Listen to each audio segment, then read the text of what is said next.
Haugen does the movies. Haugen does the movies. Haugen does the movies for you. Okay. Haugen here with Haugen Does the Movies.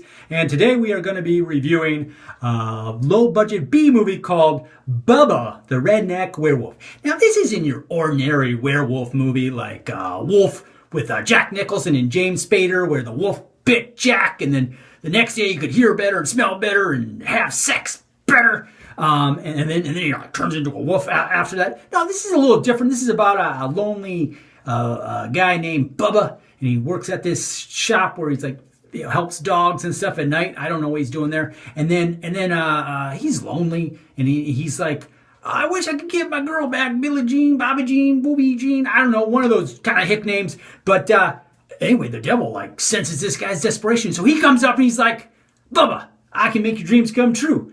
I know this other guy that has Billy. He has more hair than you. He has a better trailer than you, and he's stronger than you. Well, I can give you all of that.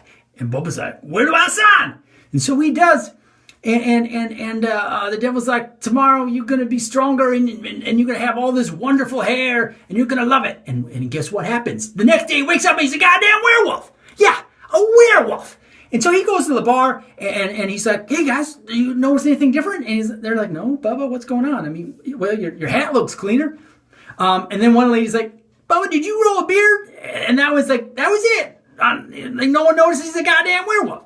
So anyway, everyone else is seeing how Bubba's life has turned out great. So they start signing deals with the devil. Well, their deals go to hell. So now a hero must rise, and he must fight. He's got to fight the devil at the end, and he's kind of lazy and he doesn't want to do anything but drink beer and shoot stuff. America, America, America. So if you like America and explosions, I would suggest checking out Bubba the Redneck Werewolf. But I'm going to give it a rating here in a little bit. I'm going to give it a hairy paws. So one hairy paw, of course, is the worst. 5 hairy paws is going to be the best. And before I rate it, I'd like to introduce my first guest, Arlen Godfab. So Arlen, come on out. Hey. This really is a bathroom. Yeah. It's going to be like 5 or 6 California laws against doing production from your bathroom. Probably not.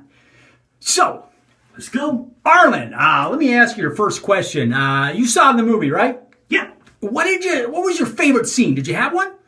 Yeah. It would have to be where the townsfolk get all riled up and they go out into the fields and all that. But the zombie apocalypse, I guess, would be the way to call it. That's right, the zombie apocalypse. All of a sudden, Biker Bob comes out of nowhere, and he's like shooting all these zombies, and there's the werewolf shooting the zombies, and all these guys are shooting zombies, and Biker Bob's like, wait a minute, guys, they're not zombies, they're just stoned out college kids. And they're like, what? And they're like, yeah, shoot him in the leg, and he shoots him in the leg, and he goes, ah!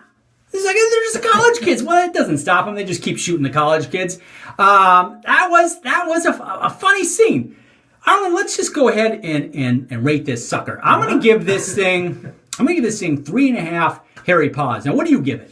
Well, there was a lot of shooting in there and a lot of rapid fire jokes. So even the ones that misfired works for me. So I'm going to give it 4. 4! Holy! Yeah, absolutely, 4 hairy paws. Crap! Well, crushed it. America.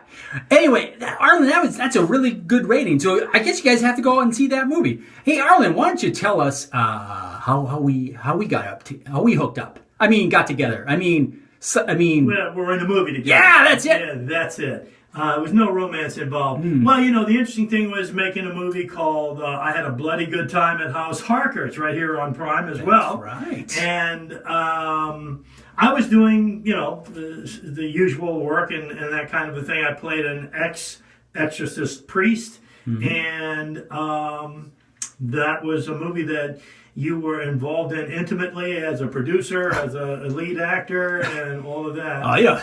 You don't have to kiss my ass. Hey, Arlen, why don't you tell us a little bit, like one of your favorite times on set?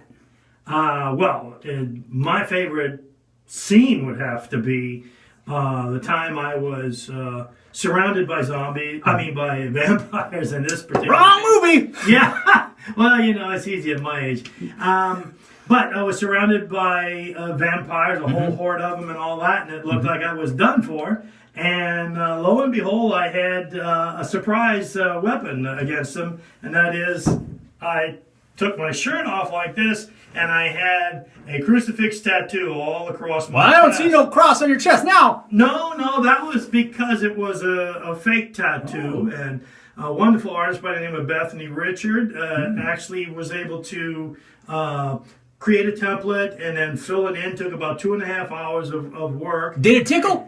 Not really too much, but you know, you know that it's going on, and it turned out that the cross or the crucifix on my chest really saved my bacon, and you'll see whether or not it saved the day for the whole crew. Well, Arlen, I gotta say, first, anybody that's watching this, if you made it this far, you might as well go ahead and watch I Had a Bloody Good Time at House Harker on Amazon Prime, and then go ahead and watch Bubba the Redneck Werewolf. Me and Arlen both loved it very much. And Arlen, thanks again for coming and making yourself comfortable in my bathroom. Not a problem.